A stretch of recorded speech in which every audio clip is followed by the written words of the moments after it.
ہر وہ فوج جو کمتر مگر تیار ہے، اکثر ایک برتر دشمن کو اچانک حملے کے ذریعے شکست دے سکتی ہے۔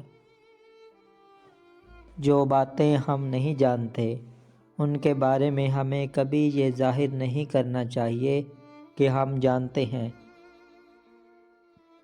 استاد بننے سے قبل شاگرد بننا چاہیے۔ اگر تم فوجی اعتبار سے اچھے ہو تو قدرتی طور پر تم سیاسی اعتبار سے بھی اچھے ہو۔ اگر تم فوجی اعتبار سے اچھے نہیں ہو تو تم سیاسی اعتبار سے بھی کچھ اچھے نہیں ہو سکتے۔ نظریاتی اصلاح طویل المدت، صبر آزما اور نازک کام ہے۔ لوگوں کے نظریات جو برسوں کی زندگی کے دوران وضع ہوئے ہیں، محض چند تقریروں یا چند میٹنگوں کے ذریعے تبدیل کرنے کی کوشش نہیں کرنی چاہیے۔ جبر نہیں بلکہ تفہیم ہی سے انہیں قائل کرنے کا واحد طریقہ ہے۔ جبر سے وہ کبھی قائل نہیں ہوں گے۔ غیر ضروری قربانیوں سے بچنے کے لیے ہر ممکن کوشش کرنی چاہیے۔ ہر ملک خواہ وہ بڑا ہو یا چھوٹا، اپنی اپنی اچھائیاں اور برائیاں رکھتا ہے۔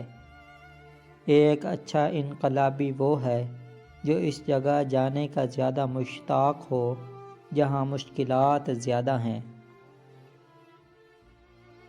یہ پہاڑ جتنے اونچے ہیں اس سے زیادہ اونچے نہیں ہو سکتے، اور جتنا ہم کھودیں اتنے ہی یہ نیچے ہو جائیں گے، بھلا ہم انہیں کیوں نہیں صاف کر سکتے؟ علم عمل سے شروع ہوتا ہے، اور نظری علم جو عمل سے حاصل کیا جاتا ہے اسے پھر عمل کی طرف لوٹنا ہوتا ہے۔ کسی مخصوص وقت پر صرف ایک ہی مرکزی کام ہو سکتا ہے۔ رہنماؤں کو تحریک سے آگے چلنا چاہیے، نہ کہ پیچھے۔ عملی کام میں مصروف ہر شخص کو نیچے کی سطحوں کے حالات کی تحقیق کرنی چاہیے۔ تحقیق کے بغیر کسی کو بولنے کا کوئی حق پہنچ ہی نہیں سکتا۔ تحقیق حمل کے طویل دنوں کی طرح ہوتی ہے، اور کسی مسئلے کا حل ولادت کے دن کی طرح ہوتا ہے۔ کسی مسئلے کی تحقیق کرنا دراصل اس کو حل کرنا ہی ہوتا ہے۔ انکساری سے آدمی کو آگے بڑھنے میں مدد ملتی ہے، جبکہ غرور سے آدمی پیچھے رہ جاتا ہے۔ کسی شخص کے لیے تھوڑا سا اچھا کام کر لینا مشکل نہیں ہوتا۔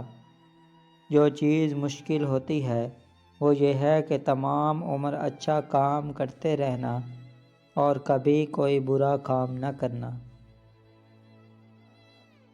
نظم و ضبط کے 3 بڑے قواعد مندرجہ ذیل ہیں۔ اپنے تمام اعمال میں احکام کی تعمیل کرنا، لوگوں سے ایک سوئی یا دھاگے کا ایک ٹکڑا بھی نہ لینا، ہر مقبوضہ چیز اوپر دے دینا۔ جو شخص 1000 زخم کھانے پر موت سے نہیں ڈرتا وہ شہنشاہ کو گھوڑے سے اتارنے کی ہمت کرتا ہے۔ اگر تم نے غلطیاں کی ہیں تو ان کی اصلاح کر لو، اور اگر نہیں کی ہیں تو ان سے بچے رہو۔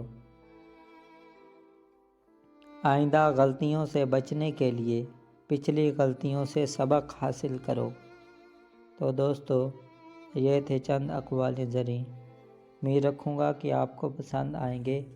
اگر آپ اقوال زریں ریٹن میں پڑھنا چاہتے ہیں تو اسی چینل کے نام سے موسوم ہماری web site encyclopedia Urdu Hindi ہے، آپ اسے بھی وزٹ کر سکتے ہیں۔